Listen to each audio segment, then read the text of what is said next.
Assalamualaikum warahmatullahi wabarakatuh. Kepada yang terhormat Bapak Abdul Khalik MBA selaku dosen pengampu mata kuliah Komunikasi Organisasi dan teman-temanku yang berbahagia. Alhamdulillahirabbil alamin. Segala puji bagi Allah yang telah melimpahkan rahmat taufik serta hidayahnya kepada kita semua sehingga pada kali ini kita bisa melaksanakan kuliah secara online tanpa ada suatu halangan apapun. Sholawat serta salam tetap tercurahkan kepada junjungan kita Nabi Agung Nabi Muhammad SAW yang telah kita nanti-nantikan syafaatnya kelak di yaumil qiyamah. Amin ya rabbal alamin. Selanjutnya kami dari kelompok 2 yang beranggotakan Qolilah Mekarsari Batubara, Siti Komariah, Vina Rahmawati, Zakia Amalina akan mempresentasikan hasil makalah kami dengan judul Definisi Tingkatan Proses Perspektif dalam Ilmu Komunikasi. Saya akan menjelaskan tentang definisi komunikasi. Secara bahasa, komunikasi berasal dari bahasa Inggris yang berarti communication. Dalam bahasa Prancis, bahasa Latinnya yaitu communication, communiquer, communique, yang artinya bersama atau diikat. Sedangkan secara etimologi, berkomunikasi mengandung makna bersama-sama dalam arti pemahaman dan pemaknaan terhadap satu objek atau pesan yang digagas.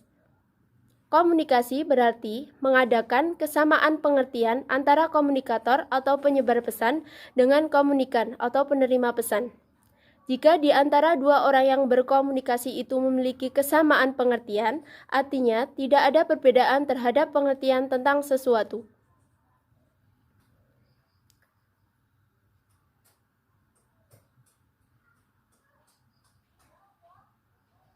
Ada beberapa definisi komunikasi yang dikemukakan oleh para ahli, yaitu yang pertama menurut Bernard Bresson, bahwa komunikasi adalah transmisi informasi, gagasan, emosi, keterampilan, dan sebagainya dengan menggunakan simbol atau kata-kata, gambar, figur, grafik, dan sebagainya. Yang kedua yaitu menurut Theodore, bahwa komunikasi merupakan suatu tindakan yang dipandang sebagai suatu transmisi informasi terdiri dari rangsangan yang diskriminatif dari sumber kepada penerima. Yang ketiga yaitu menurut Karl L. Hovland, bahwa komunikasi adalah proses yang memungkinkan seseorang atau komunikator kepada penerima dengan niat yang disadari untuk mempengaruhi perilaku penerima. Yang keempat yaitu menurut Everett M. Rogers, bahwa komunikasi adalah proses di mana suatu ide dialihkan dari sumber kepada suatu penerima atau lebih dengan maksud untuk mengubah tingkah laku seseorang.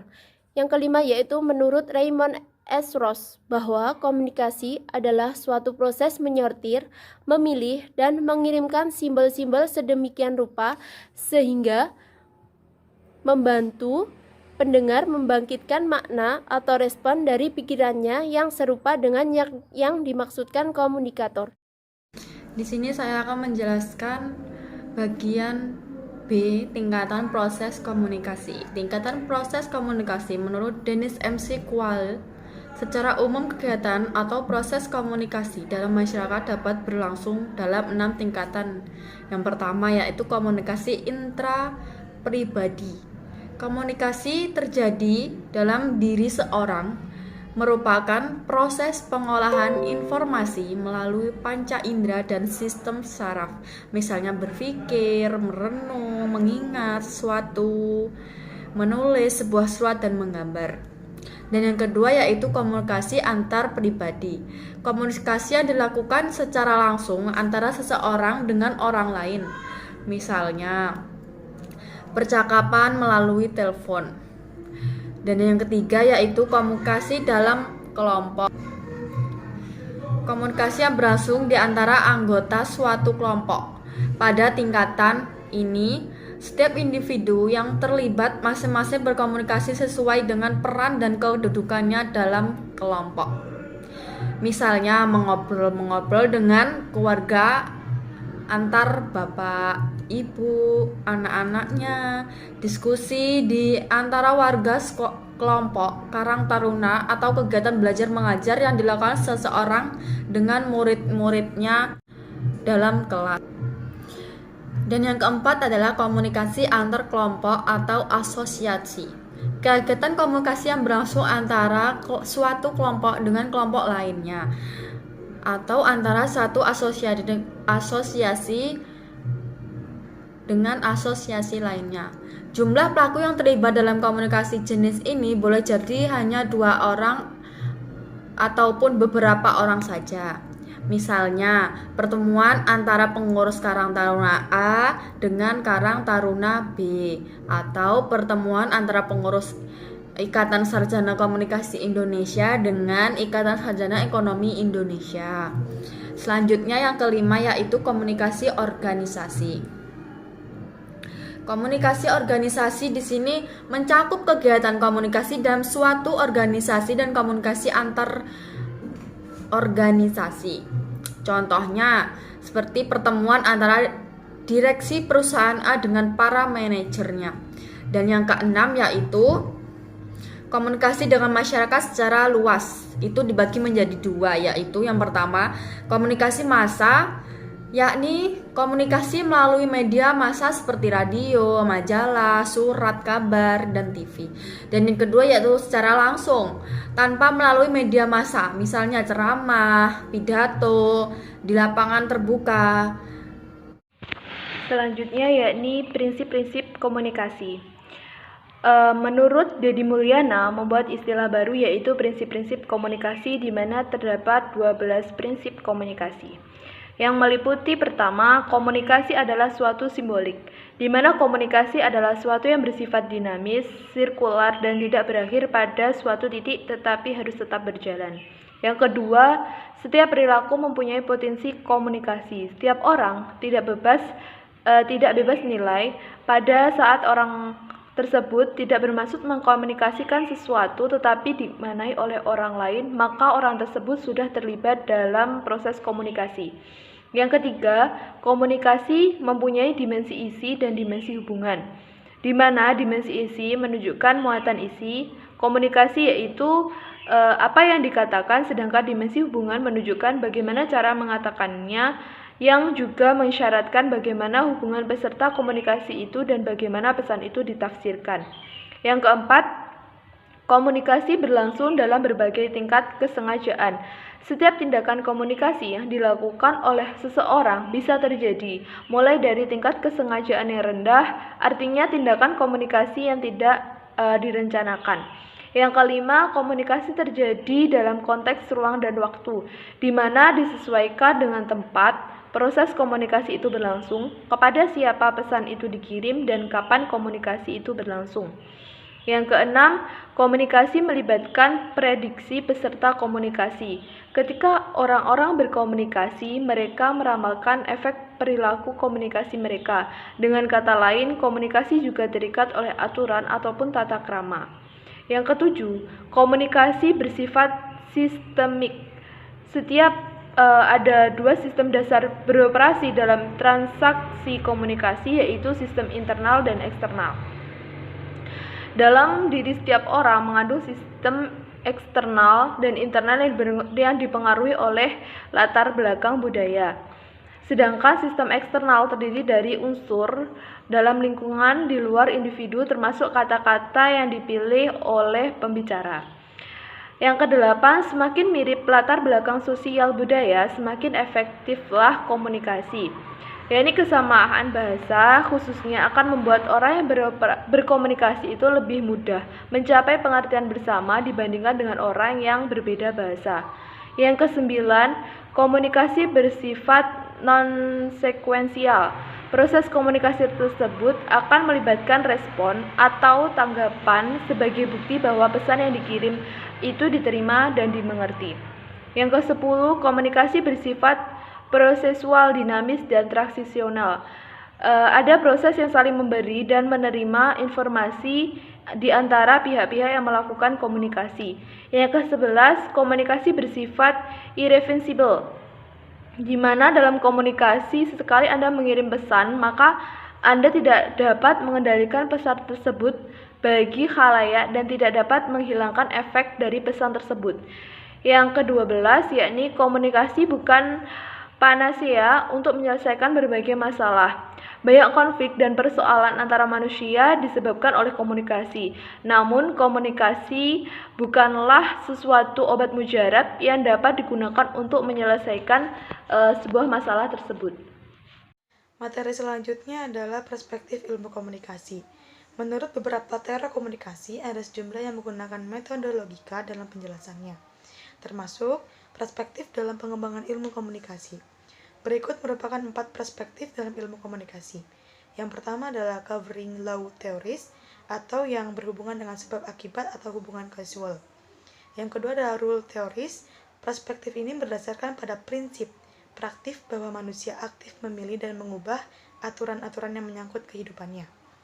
Yang ketiga adalah sistem teoris. Perspektif ini memiliki 4 ciri, yaitu sistem adalah suatu keseluruhan yang terdiri dari elemen-elemen yang masing-masing mempunyai karakteristik tersendiri. Yang kedua, sistem secara tetap. Yang ketiga adalah sistem hadir. Yang keempat adalah sistem koordinasi dan hierarki. Yang keempat adalah simbolik interaktionisme, yaitu menurut Germanis dan Bernard Melzer terdapat 7 proposisi umum yang mendasarinya.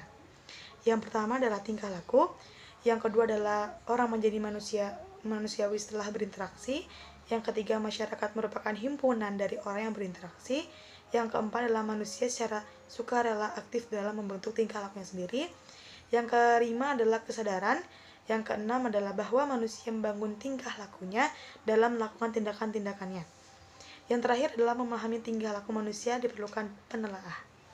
Menurut perspektif dalam psikologi sosial terhadap ilmu komunikasi, yaitu seperangkat asumsi dasar tentang hal paling penting yang bisa dipertimbangkan sebagai sesuatu yang bisa digunakan untuk memahami perilaku sosial.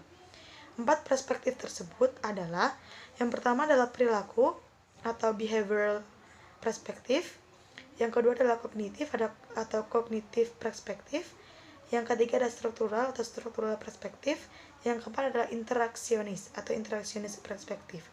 Dari masing-masing perspektif menurut psikologi sosial itu lebih ditekankan kepada bagaimana dia bertingkah laku dan bagaimana dia bisa